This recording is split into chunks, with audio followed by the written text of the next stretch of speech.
जय महाकाली मित्रों,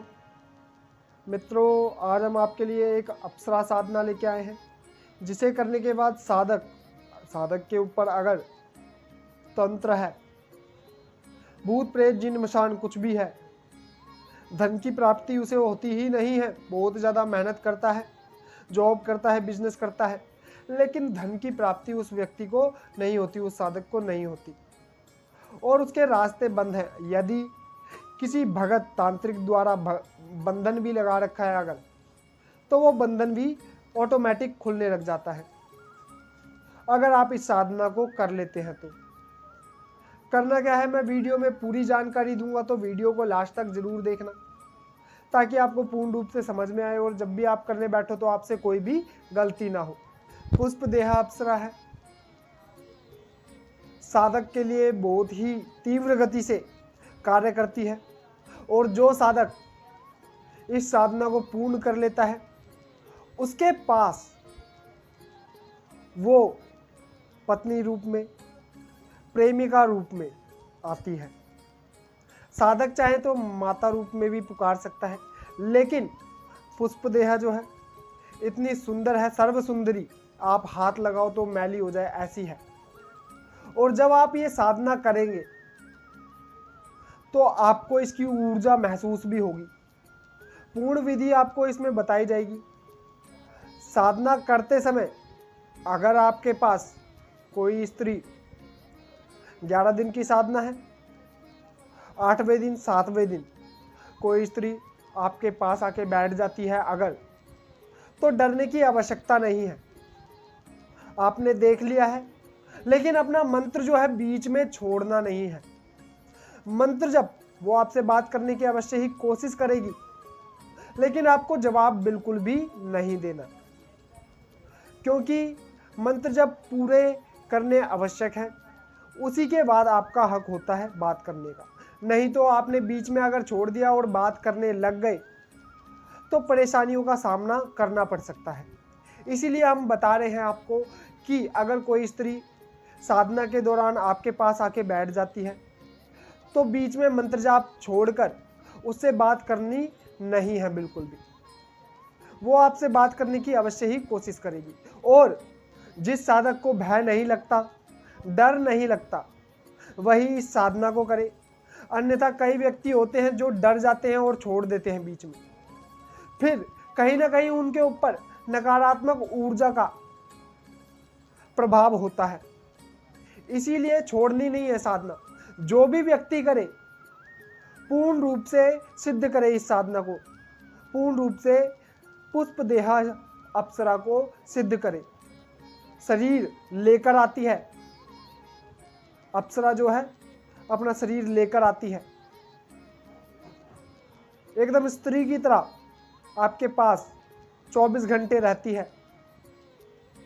लेकिन साधक जो है, साधक को किसी को बताना नहीं होता ये बात किसी को बतानी नहीं होती, ठीक है ना।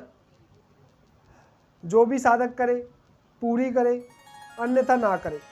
और मैं आपको एक चेतावनी दे देता हूँ, वैसे तो जो उग्र साधना होती हैं उनमें चेतावनी मैं देता ही हूँ, लेकिन ये जो साधना है, अगर किसी के दिल में कोई कपट है या कोई भी व्यक्ति छल करने की कुछ भी कोशिश करता है या कुछ गलत काम करने की कोशिश करता है इस साधना से, तो उसका कुछ भी नहीं बचना, इस बात का आप ध्यान रखना। लेकिन पुष्पदेहा जो अप्सरा है बहुत ही सौम्य है, अपने साधक के साथ पूर्ण रूप से ईमानदार है, और जो साधक इसको सिद्ध कर लेता है फिर पूरे जीवन काल में उसको किसी और साधना की आवश्यकता रहती ही नहीं। जो अप्सरा है पुष्पदेहा सब कुछ लाकर साधक को स्वयं ही दे देती है। साधक के मन की जो इच्छा होती है वो उसको सुनती रहती है, और पुष्पदेहा अपने आप ही सारी कामनाओं को सिद्ध करने में लग जाती है, ठीक है ना। धन दौलत, सोने के सिक्के, धन कहाँ पे छुपा हुआ है, कहाँ पे गड़ा हुआ है, सारी बातें आपको पुष्पदेहा बताती है। प्रेमिका रूप में, पत्नी रूप में साधक जो है सिद्ध करते हैं पुष्पदेहा को। इसीलिए मैं भी आपको सलाह दूंगा कि प्रेमिका या पत्नी रूप में ही सिद्ध करें।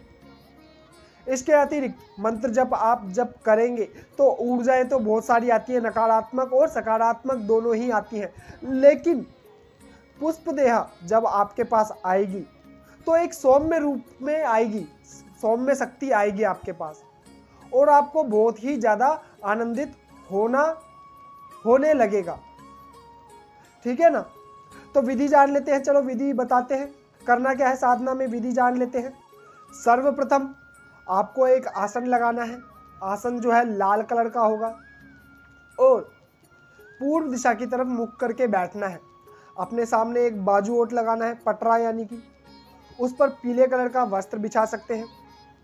उस पर एक चावल की ढेरी लगानी है आपको। साबुत चावल होने चाहिए, अक्षत जी ने कहते हैं साबुत चावल होने चाहिए। और उस पे एक आपको अप्सरा सिद्ध यंत्र चाहिए। सिद्ध यंत्र किसी आश्रम से ले लेना। हरिद्वार में तो बहुत सारे आश्रम हैं, वहाँ से मिल जाते हैं। किसी आश्रम से अगर आप ले लेंगे तो बहुत ही ज़्यादा अच्छी बात है। उसको चावलों की ढेरी के ऊपर स्थापित करें। 2 आपको फूल माला चाहिए। एक फूल माला यंत्र को पहनानी है और एक फूल माला खुद पहननी है आपको। किसी भी शुक्रवार से आप इसको शुरू कर सकते हैं। धूप करनी है, तिलक करनी है, यंत्र को तिलक करें, अपने आप को तिलक करें। इसके बाद एक माला श्री गणेश की करनी है, एक माला गुरु मंत्र की करनी है, एक माला ओम नमः शिवाय ओम की करनी है, और माता पार्वती और भगवान भोलेनाथ से सफलता का साधना में आशीर्वाद लेना है। ठीक है ना। इसके अतिरिक्त आपको एक पार्ट जो है चंडी कवच का करना है।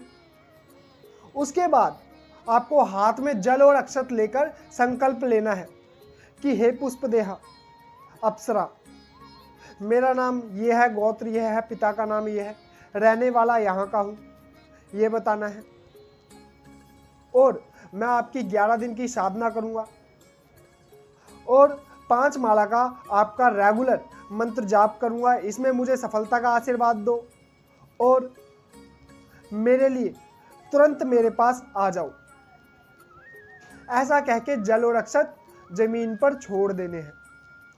इसके बाद दोबारा आपको एक पार्ट चंडी कवच का करना है।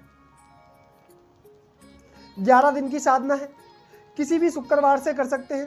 पूर्णमासी या अमावस्या के बाद शुक्रवार होगा तो बहुत ही ज़्यादा अच्छी बात है। रात्रि 10 बजे के बाद इसको शुरू करना है, और अगर और ज़्यादा रात होती है जैसे 12 या 1 बजे के बाद अगर आप शुरू करते हैं तो और भी ज़्यादा आपको फल प्राप्त होता है। तीव्र गति से आपकी साधना सिद्ध होती है। ठीक है ना। जब आपकी साधना पूर्ण हो जाएगी, जब आपकी साधना पूरी हो जाएगी तो आप देखेंगे आपको कानों में आवाज़ आनी, ध्यान में कुछ दिखाई देना, या कोई स्त्री दिखाई देना, या साक्षात आपके सामने खड़ी होना। ठीक है ना। पूरा देह, पुष्पदेहा इसलिए कहते हैं उनको क्योंकि वो देह लेके आती हैं अपना। शरीर के साथ ही साधक के सामने, साधक के समक्ष प्रकट हो जाती हैं, इसलिए उन्हें पुष्पदेहा कहते हैं। और जो साधक इस साधना को कर लेता है, पुष्पदेहा को सिद्ध कर लेता है, पुष्पदेहा उसके पूरे जीवन भर उसका साथ देती है। बस साधक के मन में छल नहीं होना चाहिए, इस बात का आप ध्यान रखें, क्योंकि वो मन को पढ़ती है, मन को देखती है। ठीक है ना। जो भी साधक करे पूर्ण रूप से स्वच्छ रह के करे। अंडा, मीट, शराब, लहसुन, प्याज का परहेज करना है। पूर्ण रूप से ब्रह्मचर्य में रहना है। जमीन पर सोना है 11 दिन लगातार, बिछोना बिछाकर। सात्विक भोजन कर सकता है 1 टाइम दिन में। मंत्र क्या है, मंत्र सुन लो। ओम ह्रीम श्रीम सर्व सुंदरी पुष्पदेहा प्रेमिका पत्नी रूपाए आगच्छे आगच्छे स्वाहा। इस मंत्र का जाप करना है आपको 5 माला का रेगुलर 11 दिन तक। 11 दिन में 101% अगर आप एकदम पूर्ण निष्ठा से और स्वच्छ मन से करते हैं इस साधना को, तो 11 दिन के अंदर अंदर ही पुष्प देह आपके समक्ष प्रकट हो जाएगी। देह लेकर आती है, शरीर लेकर आती है, जितना हमने आपको बताया है, हमारे गुरुजी ने भी हमको बताया है। हमने ये साधना करी नहीं है, लेकिन हमारे गुरुजी ने जैसा बताया है वैसा हम आपको बता रहे हैं। और गुरुजी के और भी शिष्य हैं जिन्होंने ये साधना करी है, उनके मुख से हमने सुना है कि साधना पूर्ण रूप से 11 दिन में सिद्ध हो जाती है। जो साधक करता है उसको कोई भी हानि नहीं पहुंचाती ये अप्सरा। इसलिए जो भी साधक करे सच्चे दिल से सच्चे मन से करे, क्योंकि साधक को दोबारा जीवन में किसी और साधना की आवश्यकता नहीं पड़ती। ठीक है ना? इस साधना को करो और खुश रहो। मैं माता काली और भगवान शंकर, माता पार्वती से, पुष्प देहा अप्सरा से प्रार्थना करूंगा कि जो भी साधक आपकी साधना को करे, इस साधना को करे, उसको इसमें सफलता का आशीर्वाद दें। तो मिलते हैं अगली जानकारी के साथ। तब तक के लिए जय महाकाली, जय महाकाली, जय महाकाली।